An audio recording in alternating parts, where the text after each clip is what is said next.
ஸ்ரீ காளிமாதா ஜோதிடம் பிரபல ஜோதிடர் பண்டித் மகாராஜா. தொழில், கல்வி, வியாபாரம் மற்றும் மந்திர சூனிய பிரச்சனைகளுக்கு நிரந்தர தீர்வு. வணக்கம். செய்தி வீச்சு உங்களை வரவேற்றுக் கொள்கிறது. இன்றைய செய்தி வீச்சிலும் இலங்கை மற்றும் உலக நிலவரங்கள் காத்திருக்கின்றன. முதலில் இலங்கை தீவு பக்கம் பார்வையை திருப்பலாம்.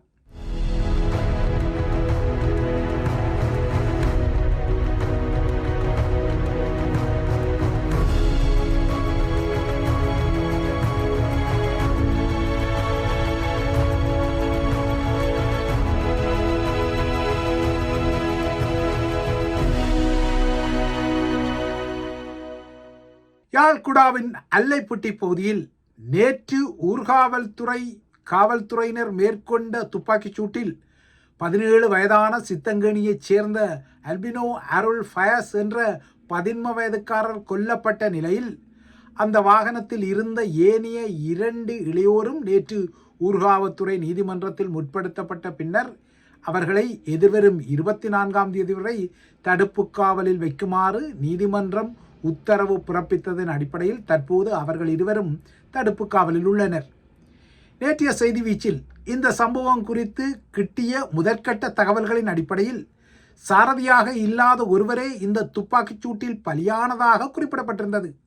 ஆனால் இறுதியில் பலியான அந்த 11 வயதுக்காரர்தான் சாரத்திய அனுமதி பத்திரம் இல்லாமல், அதாவது லைசன்ஸ் இல்லாமல் குறித்த வாகனத்தை செலுத்தியவர் என்பது வெளிவந்தது. இந்த நிலையில் இந்த வாகனத்திலிருந்து வாளொன்று மீட்கப்பட்டதாக ஸ்ரீலங்கா காவல்துறையும் தெரிவித்துள்ளது.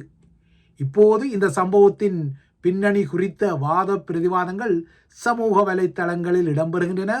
குறித்த நபர், அதாவது பலியான 11 இளைஞர் மற்றும் அவர்களின் குழு தொடர்பாக எதிர்மறையான செய்திகளும் வருகின்றன. இந்த சம்பவம் மாடுகளுடன் திருட்டுடன் சம்பந்தப்பட்ட ஒரு சம்பவம் என்ற அரசியல் புரசலான கதைகளும் அதேபோல அதற்கு மறுதலையான கதைகளும் வந்தன. கொல்லப்பட்ட 11 வயது இளைஞரின் குடும்பமோ இந்த சம்பவம் நெல் அறுவடை தொடர்பான பணிகளுக்கு ஆட்களை ஏற்றிச் சென்ற போது இடம்பெற்ற சம்பவம் என குறிப்பிடுகின்றனர். ஆனால் வேறு சிலரோ இந்த சம்பவங்களின் பின்னணியை எதிர்மறையாக கூறுகின்றனர். இந்த வாகனத்தில் பயணிகளுக்குரிய இருக்கைகள் இல்லை என்பதால் இந்த வாகனம் மாட்டு களவுக்கு பயன்படுத்தப்பட்டதான அரசியல் புரசலான கதைகளும் முன்வைக்கப்படுகின்றன. இவ்வாறான வாத பிரதிவாதங்கள் இருந்தாலும் குறித்த வாகனத்துக்கும் அதன் சாரதிக்கும் சட்டவிரோத நடவடிக்கைகளுக்கும் தொடர்புகள் இருந்தாலும் மக்களின் பணத்தை மில்லியன்களில் கொள்ளையிட்டவர்களும் பாதாள உலகக்காரர்களும் போதைப்பொருள் கடத்தல்காரர்களும் அரசியல் கொலைகாரர்களும் அதே இலங்கை தீவில் சுதந்திரமாக இருக்க, இன்னும் சிலர் அரச பண சிறை வசதிகளை பெற்று வாழும் நிலையில் மாட்டுக்களவாக இருந்தாலும் துப்பாக்கி பிரயோகம் செய்து ஒருவரை கொல்லும் சிஸ்டம் ஏற்றுக்கொள்ள முடியாது என்பது யதார்த்தமானது. மறுபுறத்தே சொகுசு வாகனங்களை பயன்படுத்தி மேற்கொள்ளப்படும் இவ்வாறான சட்டவிரோத செய்கைகளையும் ஏற்றுக்கொள்ள முடியாது என்ற விடயத்துடன் அரசியல் நிலைமைகளை சற்று சீர்தூக்கி பார்க்கலாம். இலங்கை உட்பட்ட தெற்காசிய நாடுகளுடன் அமெரிக்காவிலிருந்து அதன் அரசு தலைவரான 2.0 டொனால்ட் ட்ரம்ப் ஒரு டீலா நோடீலா வரியாட்டத்தை நடத்தி வரும் நிலையில் ஸ்ரீலங்கா சுதாகரித்து கொள்ள வேண்டிய 2 நகர்வுகள் அண்மையில் இடம்பெற்றுள்ளன. இந்த நகர்வுகளில் ஒன்று கடந்த வாரம் இந்தியாவை மையப்படுத்தி இடம்பெற்றது. அடுத்தது இந்த வாரம் பங்களாதேஷை மையப்படுத்தி இடம்பெற்றுள்ளது. இப்போது இந்த நிலைமைகள் ஸ்ரீலங்காவையும் இவ்வாறான ஒரு டீல் வரி ஆட்டத்தில் அமெரிக்காவுடன் நெருங்கி செல்ல வைக்கும் வகையில் வியூகத்தை மாற்றியுள்ளது. கடந்த 2ஆம் தேதி அமெரிக்க அரசு தலைவர் டொனால்ட் ட்ரம்ப் இந்தியாவுடனான புதிய வணிக உடன்பாட்டுக்கு ஒப்புதல் வழங்கியதுடன் இந்தியாவுக்கான வரியை 18% குறைப்பதாகவும் அறிவித்துக் கொண்டார். ரஷ்யாவிடமிருந்து இந்தியா நேரடியாகவோ அல்லது மறைமுகமாகவோ மசகு எண்ணெயை இறக்குமதி செய்யாது என்ற உறுதியை வழங்கியதால் இந்த வரி தளர்வு எனவும் ட்ரம்ப் குறிப்பிட்டார். இந்த நிலையில் நாளை பொது தேர்தலை எதிர்கொள்ளும் பங்களாதேஷுக்கும் கடந்த திங்களன்று ஒரு நல்ல சகுனத்தை வெளிப்படுத்திய அதே டொனால்ட் ட்ரம்ப் அந்த நாட்டுக்கும் இலங்கைக்கு அறிவித்ததை விட 1% குறைவாக, அதாவது 19% வரியை அறிவித்துள்ளார். அத்துடன் அமெரிக்காவில் உற்பத்தி செய்யப்பட்ட பொருட்களால் தயாரிக்கப்படும் சில ஆடைகள் மற்றும் துணிகளுக்கு இன்னும் பங்களாதேசுக்கு வரி தளர்வுகளையும் வரி விலக்குகளையும் அமெரிக்கா அறிவித்துள்ளது. இதற்கு மறுதலையாக பங்களாதேஷ் தனது வணிக சந்தைகளை அமெரிக்க ரசாயனங்கள், மருத்துவ சாதனங்கள், வாகன உதிரி பாகங்கள், சோயா உற்பத்தி பொருட்கள், அமெரிக்காவிலிருந்து இறக்குமதி செய்யப்படும் இறைச்சி போன்ற பொருட்களுக்கு இன்னும் விரிவாக திறக்க வேண்டும் என்ற நியதியும் உள்ளது. தற்போதைய நிலையில் கடந்த வருட ஆகஸ்டிலிருந்து அமெரிக்காவை நோக்கி செல்லும் இலங்கையின் ஏற்றுமதி பொருட்களுக்கு அமெரிக்கா 20% வரியை அறவிட்டு வருகின்றது. ஆனால் இப்போது இலங்கையை விட இந்தியாவுக்கும் அமெரிக்க வரி குறைவு, அதேபோல பங்களாதேஷுக்கும் அமெரிக்க வரி குறைவு. அதாவது ஒப்பீட்டு ரீதியில் இலங்கையிலிருந்து பொருட்களை இறக்குமதி செய்வதை விட இந்தியாவிலிருந்து இல்லையென்றால் பங்களாதேஷிலிருந்து அதே பொருட்களை இறக்குமதி செய்வது அமெரிக்க வணிகர்களுக்கு லாபமாக மாறக்கூடிய ஒரு நிலை வருவதால் ஸ்ரீலங்காவின் ஆடை உற்பத்தி துறைக்கு இது சற்று பாதகமான செய்தியாக தெரிகின்றது. தொழில்நுட்ப ரீதியாக ஏற்கனவே கூறியது போல இலங்கையை விட குறைவாக அமெரிக்கா வரியை பங்களாதேஷுக்கும் இந்தியாவுக்கும் அறிவித்திருப்பதால் இந்த நிலைமை இலங்கைக்கு ஒரு புதிய சங்கடத்தையும், அதேபோல தனது நாட்டைப் போலவே தைக்கப்பட்ட ஆடைகள் மற்றும் காலணிகள், விவசாய பொருட்களை அமெரிக்காவுக்கு ஏற்றுமதி செய்ய போட்டியிடும் பங்களாதேஷ் மற்றும் இலங்கையுடன் இந்த பொருட்களுக்கான ஏற்றுமதிக்கு ஸ்ரீலங்காவும் போட்டியிட வேண்டிய நிலைமை உருவாகின்றது. ஆகையால் இப்போது அமெரிக்காவுடன் தனக்குள்ள இந்த 20% வரியை இன்னும் கொழும்பு அதிகார மையம் குறைக்க வேண்டுமானால் ஒரு காலத்தில் தமது ஜேவிபி கடுமையாக சாடிய அமெரிக்காவுடன் புதிய டீல்களுக்கு ஜேவிபி உள்ளுடன் கொண்ட அனுரகுமார திசாநாயக்காவின் தேசிய மக்கள் சக்தி அரசாங்கம் கடுமையாக முன்னகர வேண்டும் என்பதை யதார்த்தமாகவே அந்த தரப்பு உணர்ந்து கொள்ள தலைப்படுகின்றது. இதே போலவே முன்னர் இந்தியாவை சபித்து கொண்ட அதே ஜேவிபி இப்போது ஆதாயம் கருதி இந்தியாவுடனான தனது உறவுகளை கமுக்கமாக வலுப்படுத்தி கொள்ள ஆர்வமாக இருப்பதை ஜேவிபியின் பொதுச் செயலாளர் டில்வின் சில்வா குழுமத்தின் அண்மைய இந்திய பயணம் ஒரு குறியீட்டு செய்தியை வழங்க தலைப்படுகின்றது. இந்திய அரசாங்கத்தின் அழைப்புடன் இடம்பெற்ற இந்த ஒரு வார கால பயணத்தில் டில்வினுடன் தேசிய மக்கள் சக்தியின் தமிழ் எம்பி முகங்களான கிட்டினன் செல்வராஜ் மற்றும் கருணானந்தன் இளங்குமரன் ஆகியோரும் இருந்தனர். இதனைவிட ஜேவிபியின் தொழிற்சங்கத்தின் பொதுச் செயலாளர் ஜனக அதிகாரியும், ஜேவிபியின் அனைத்துலக குழுவின் உறுப்பினர் கல்பனா மதுபாஷினியும், ஜேவிபியின் ஊடக தொடர்பாளர் ஹேமலதா கமகேயும் இந்தியாவுக்கு சென்ற குழுவில் இருந்தனர். டெல்லியில் வெளியுறவு ஜெய்சங்கர் ஜியுடன் பேச்சுவார்த்தைகளை நடத்திய டில்வின் குழு அதன் பின்னர் குஜராத் மற்றும் கேரள மாநிலங்களுக்கு சென்று அந்தந்த மாநிலங்களின் முதல்வர்களுடன் கலந்துரையாட தலைப்படுகின்றது. ஏற்கனவே குஜராத்தின் முதல்வருடனான சந்திப்பு நேற்று முடிவடைந்தது. ஆனால் கேரள மாநிலத்துக்கு அருகிலுள்ள தமிழகத்தை இந்த குழு எட்டி பார்க்கவில்லை.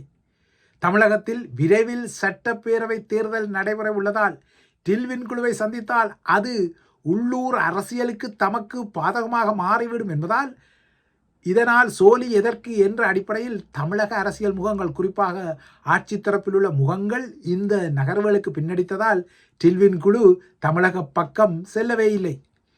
டில்வின் குழு இந்திய பயணத்தின் இறுதி கட்டத்தில் நிற்க இன்று காலையுடன் முடிவடைந்த புத்தரின் அஸ்தி உட்பட்ட புனித தேவ்னமோரி சின்னங்களின் தரிசிப்புக்கு பின்னர் அவை மீண்டும் இந்திய விமானப்படை விமானத்தில் பறக்க தயாராகிய நிலையில் இருந்தன. இன்று காலை வரை இந்த புனித சின்னங்களை தரிசிக்க சிங்கள பௌத்தர்களுக்கு வாய்ப்புகள் வழங்கப்பட்டாலும் நேற்றிரவு 10 மணியுடன் வரிசைகள் மூடப்பட்டன. அதுவரை, அதாவது நேற்றிரவு 10 மணி வரை வரிசையில் நின்ற மக்களுக்கு மட்டும் இன்று காலை 6 மணி வரை தரிசிப்புக்குரிய வாய்ப்புகள் வழங்கப்பட்டு இந்த தரிசிப்பு அதிகாரபூர்வமாக முடித்து வைக்கப்பட்டது. அதன் பின்னர் இந்த புனித சின்னங்கள் மீண்டும் இந்தியாவுக்கு பறப்பதற்கான ஏற்பாடுகள் செய்யப்பட்டன. இந்த சின்னங்களை மீண்டும் இந்தியாவுக்கு கொண்டு செல்ல பொறுப்பேற்கவென மத்திய பிரதேச ஆளுநரும் அருணாச்சல பிரதேச துணை முதல்வரும் நேற்று முன்தினமே இலங்கைக்கு சென்றிருந்த விடயம் குறிப்பிடத்தக்கது.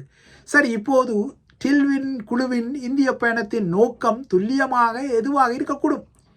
ஏற்கனவே இந்திய நிறுவனங்களின் இலங்கை பிரவேசத்தை ஜேவிபி கடுமையாக எதிர்க்கும் ஒரு தரப்பாக இருப்பது தெரிந்த விடயம். அவ்வாறான கடும்போக்கு நிலையில் ஒரு புதிய சமரசத்தை தேடும் வகையில் இந்த பயணம் நடந்ததா என்ற ஐயத்தை உருவாக்கும் வகையில் சில சாத்தியப்பாடுகளுக்கும் காட்சிகளுக்கும் இடங்கள் இருக்கத்தான் செய்தன. ஸ்ரீலங்காவில் கடந்த 2024 ஆண்டு ஜேவிபி மேற்பார்த்த தேசிய மக்கள் சக்தியின் அரசாங்கம் உருவாகிய பின்னர் ரணில் காலத்தில் இந்தியாவுக்கும் ஸ்ரீலங்காவின் மில்கோ லிமிடெட் நிறுவனத்துக்கும் இடையில் பரிந்துரைக்கப்பட்ட கூட்டு ஒப்பந்தம் ஒன்று மீளெடுக்கப்பட்டிருந்தது. அவ்வாறாக ஜேவிபியின் ஆட்சி காலத்தின் ஆரம்பம் இந்தியாவுடனான ஒட்டுறவு வேண்டாம் என்ற வகையில் சில ஒப்பந்தங்களை மீளெடுத்த நிலையில் இப்போது டில்வின் குழு இந்தியாவின் அமுல் பால் கூட்டுறவு நிறுவனத்துக்கும் சுற்றுப்பயணம் மேற்கொண்டுள்ளதால் மீண்டும் ரணில் காலத்தில் உருவாக்கப்பட்ட மில்கோ அமுல் குத்தகை ஒப்பந்தம் மீள் சுழற்சிக்கு வெறும் என்ற ஐயங்கள் உள்ளன. ஆனால் இந்த ஐயங்களில் உறுதிப்பாடுகள் எதுவுமில்லை. ஆக மொத்தம் அரசாங்கத்தில் பங்கெடுக்காமல் விட்டாலும் ஒரு முக்கிய தலையாக உள்ள ஜேவிபியின் பொதுச் செயலாளரை அதாவது டில்வின் சில்வாவை தமது நாட்டுக்கு அழைத்து டெல்லி, குஜராத், கேரளா ஆகிய மாநிலங்களுக்கு சுற்ற வைத்து அமுல் நிறுவனம் போன்ற நிறுவனங்களை பார்வையிட வைத்ததன் மூலம் இந்தோ ஸ்ரீலங்கா உறவுகளை வலுப்படுத்த டெல்லி எடுக்கும் முயற்சிகள் சாட்சிக்காரனையும் சண்டைக்காரனையும் சமாளிக்கும் ஒரு யுக்தியாகவே தெரிகின்றது. இவை இலங்கை நிலவரங்கள். அடுத்து உலக நிலவரங்களை நோக்கி கொண்டால் ஈரானுக்கும் அமெரிக்காவுக்கும் இடையில் போர் ஒன்று வெடிக்குமா என்ற பதற்றம் உள்ள பின்னணியில் இன்று இஸ்ரேலிய பிரதமர் பெஞ்சமின் நெத்தன்யாகு அமெரிக்க அரசு தலைவர் டொனால்ட் ட்ரம்பை சந்தித்து ஈரானின் அணுசக்தி திட்டங்கள் குறித்தும் கலந்துரையாட உள்ளார். கடந்த ஆண்டு அமெரிக்காவும் இஸ்ரேலும் இணைந்து ஈரானை தாக்கிய விடயம் நீங்கள் அறிந்த விடயம். இந்த 12 நாள் தாக்குதலின் இறுதியில் ஈரானிய அணுசக்தி தளங்கள் மீது அமெரிக்கா பாரிய குண்டுகளை வீசி அதனை அழித்ததாக கூறிய நிலையில் ஈரானிய ஏவுகணை திட்டம் இஸ்ரேலுக்கு அச்சுறுத்தலை ஏற்படுத்திக் கொள்வதாக இஸ்ரேலிய பாதுகாப்பு அதிகாரிகள் புதிய எச்சரிக்கையை விடுத்த பின்னணியில் இன்று ட்ரம்புக்கும் நெத்தன்யாவுக்கும் இடையிலான பேச்சுக்கள் இடம்பெறுகின்றன.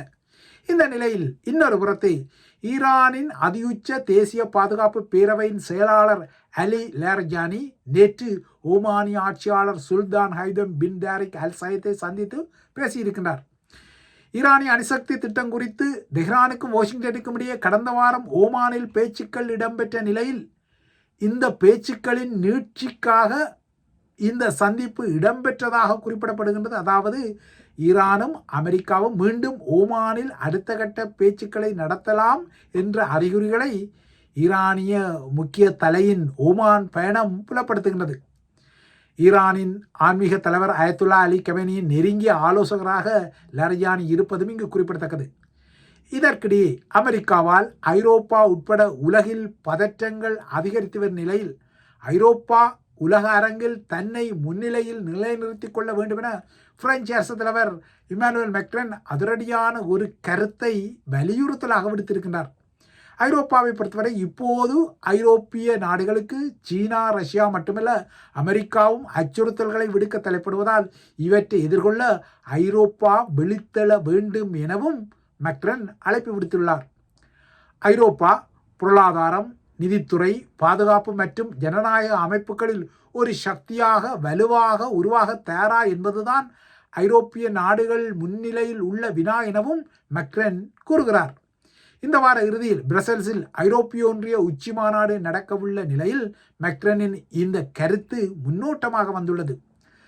சமகால ஒழுங்கற்ற உலகில் ஐரோப்பா ஒரு பெரிய சவாலை எதிர்கொள்வதாக குறிப்பிட்ட மேக்ரான் அமெரிக்கா ஐரோப்பாவின் பாதுகாப்பை என்றென்றும் உத்தரவாதம் செய்யும் என்ற முன்னைய நிலைப்பாடு இனிமேல் உறுதியான நிலைப்பாடு இல்லை எனவும் டொனால்ட் ட்ரம்ப் கிரீன்லாந்தை இணைப்பதற்கான விடயத்தில் தற்போது பின்வாங்கிக் கொள்வது போல தோன்றினாலும் ஐரோப்பியர்கள் அதில் ஏமாந்து விடக்கூடாது என்றும் மேக்ரான் காட்டமாக எச்சரித்தார். ஒரு நெருக்கடியின் முடிவில் அமைதியாக இருக்கும் ஒரு கோழைத்தனமான போக்கு ஐரோப்பிய நாடுகளிடம் இருப்பதாக விசனப்பட்ட மேக்ரான் அச்சுறுத்தல்களும் மிரட்டல்களும் வந்த பின்னர் திடீரென அமெரிக்கா விட்டு கொடுப்பது போல நிலைமையை மாற்றியதும் ஐரோப்பிய மக்களும் எல்லாம் முடிந்துவிட்டது, தணிந்து விட்டது என நினைப்பதாகவும் ஒரு வினாடி கூட இந்த நிலையை நம்பக்கூடாது எனவும் மேக்ரான் எச்சரித்திருக்கின்றார். மேக்ரானுக்கும் டொனால்ட் ட்ரம்புக்கும் இடையிலான உரசல்கள் அண்மைய நாட்களில் அதிகரித்து வரும் நிலையில் அமெரிக்காவை கடுமையாக சாடும் வகையில் மேக்ரான் இந்த கருத்தை தெரிவித்து ஐரோப்பா அமெரிக்காவுக்கு எதிராக ஒரு பலமான சக்தியாக உருவாக வேண்டும் என்ற அழைப்பை விடுத்திருப்பதும் இங்கு குறிப்பிடத்தக்க விடயம். இவைதான் ஐபிசி தமிழின் செய்தி வீச்சின் விடயங்கள். தொடர்ந்தும் ஐபிசி தமிழுடன் இணைந்திருங்கள்.